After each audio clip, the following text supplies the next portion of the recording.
יאללה, רגע נרכז. יאללה, דבר. שלום. היום אנחנו נכין... שמי ישראל. אני היום נסביר לכם איך לעשות סלט הכי טרי שיכול לעשות.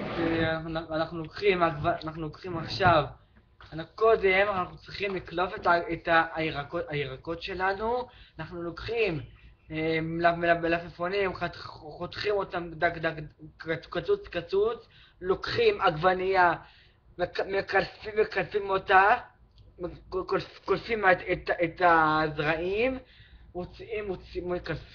מקלפים אותה כמובן.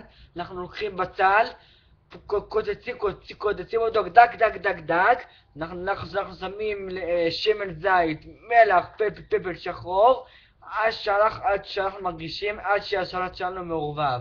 אנחנו לוקחים שמה לימונים סחוטים. הלימונים האלה נותנים ריח וטעם. אנחנו לוקחים את הלימונים האלה וסוחטים אותם. את המיץ הזה תשמרו. המיץ הזה כמובן, שאתם רוצים תטבלו, אתם יכולים לטבל את הסלט. ותראו, יש לי משהו להראות לכם. תראו את הסלט, יש שם בצל, עגבניות, גמבות, עגבניות, בצל קצוץ, מלח, פפל שחור, לימון, שמן זית, ושתהיה לכם בתיאבון.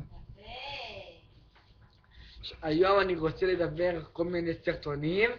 כשאתם תבינו, אנחנו רוצים להקליט לכם משהו שכל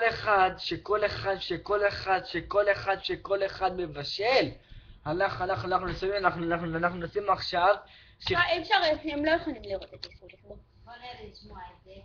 אוקיי, אז אנחנו סיימנו היום את הסרטון לגבי, אולי בפעם הבאה גם נראה איך מכינים את הסלט. אולי יותר מאוחר נראה איך מכינים משהו, ויאללה, אוקיי, ביי.